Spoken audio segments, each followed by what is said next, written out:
안녕하세요. 수요명 기크루트입니다. 제가 요즘 백수 생활하고 있는 거 다들 아시죠? 물론 돈벌이는 따로 하고 있지만 4대 보험은 미적용자니까. 그래서 취업하면 이 상황에서 어떤 것들이 불편해질까 고민하고 있다가 신입 때 제가 당황했던 것들 정리해보려고요. 당신은 학생이라는 사회적 소속감에서 탈출하게 되었습니다. 아무것도 안 하는 무소속이 된 지 하루가 지났어요. 막연하게 행복하게요. 자, 이제 느긋하게 취업 사이트 검색하면서 준비한 이력서들 어기저기 밀어넣다가 보니까 면접제가 왔겠죠. 합격을 했어요. 며칠 뒤에 출근하기로 되어 있으니까 그 전까지는 좀 더 놀려보려고 해요. 취업한 게 굉장한 안정감을 가져다 주는 것도 만끽하고 있겠죠. 물론 첫 직장 혹은 두 번째 직장 적응 잘할까 두근두근 하겠죠?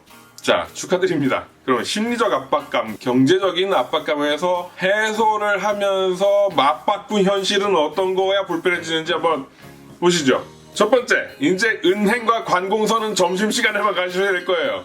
물론 개인적인 은행 사용 시간을 업무 시간에서 활용할 수 있게 양해해주는 회사들 꽤 있어요. 근데 아마 눈치밥 때문에 점심시간에 점심 빨리 먹고 혹은 안 먹고 점심시간 낑겨서 업무를 보려고 노력하시게 될 겁니다. 그거 되게 이상하게 스트레스예요. 그거 말고 관공서 6시에 칼퇴근하시는 거 아시죠? 뭐 뛰어와야 된다 그러면 그 전에 하려고 뭔가 애를 쓸 텐데 마음대로 잘 안 되실 거예요. 은행은 그리고 오후 4시에 문 닫아요. 아시죠? 혹시 지방인데 회사 건물하고 은행하고 거리가 멀어갖고 차를 가지고 다녀야 되는 상황이 되잖아요. 근데 차는 없을 수 있잖아요. 그러면 은행 업무를 가족에게 부탁하는 일 진짜 많아질 겁니다. 그것도 안 된다? 그럼 반차 쓰려고 하겠죠. 이거 되게 막막한 일이에요. 상상해보면 조금 우울하죠. 그리고 점심시간에 은행 가시잖아요. 엄청난 인파일 거예요. 두 번째, 자취방비 아까워서 주말에 어디 가는 게 그렇게 쉬운 일이 아니게 될 겁니다.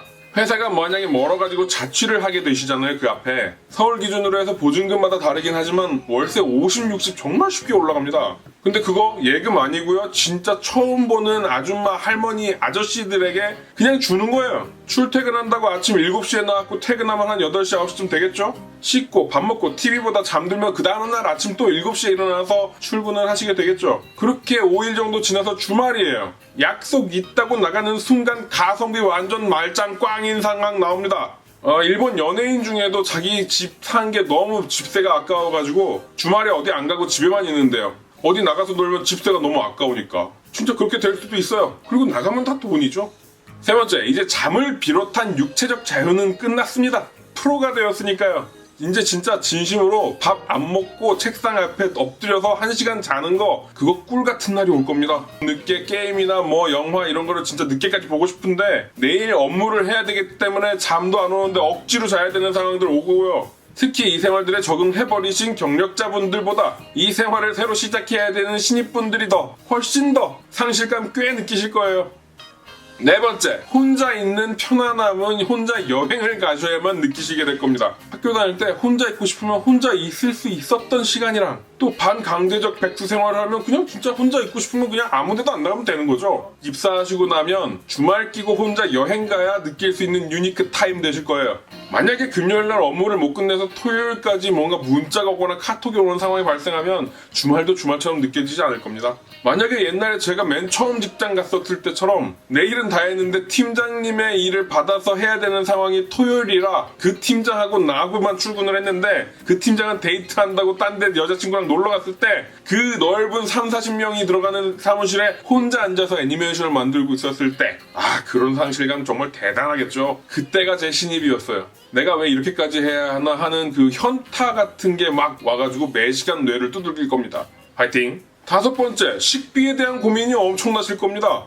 취업 안 하고 집에 있으면 안 먹고 싶으면 안 먹어도 되잖아요. 라면 있고요. 햇반도 있고요. 혹은 부모님이랑 같이 사시면 그냥 부모님이 차려주시는 거 먹으면 되죠. 근데 이제 점심값 식비 지원 안 하는 회사에 들어가셔가지고 월급에 비과세 10만원 정도 적용되는 거 그런 복지를 주는 회사면 매 점심시간 저녁시간마다 고민하시는 게 두 가지가 될 거예요. 오늘은 뭐 먹지? 내 통장에 얼마가 남았지? 되실 거예요. 특히 서울 기준으로 도시에 점점 가까워지면 가까워질수록 맛은 있는데 점점 비싸지는 그 식비 때문에 뭔 놈의 밥값이 거의 끼니마다 10,000원 정도예요. 회사 가까운 분식집 미어 터집니다.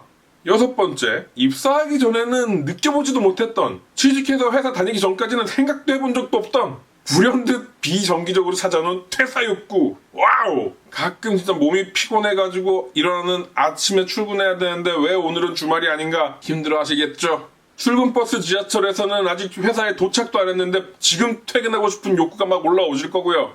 점심시간 지나가기 전에 오후에 반차 때릴까? 갈등도 하실 거고 아이들이 주말이라고 부모님하고 논다고 쉬고 있는 부모님 옷깃이라도 끌어당기는 상황이 오면 행복하고 힘듦이 같이 오는 혼란한 상황 올 겁니다.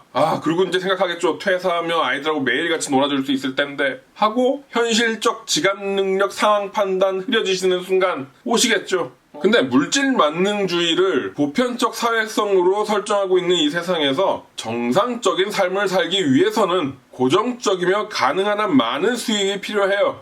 창업할 거 아니면 취업해야 살아갈 수 있어요. 오늘의 결론은 돈과 시간과 재미와 가치와 의미와 힘듦은 회사라는 사회에서 공정거래하고 있다는 거.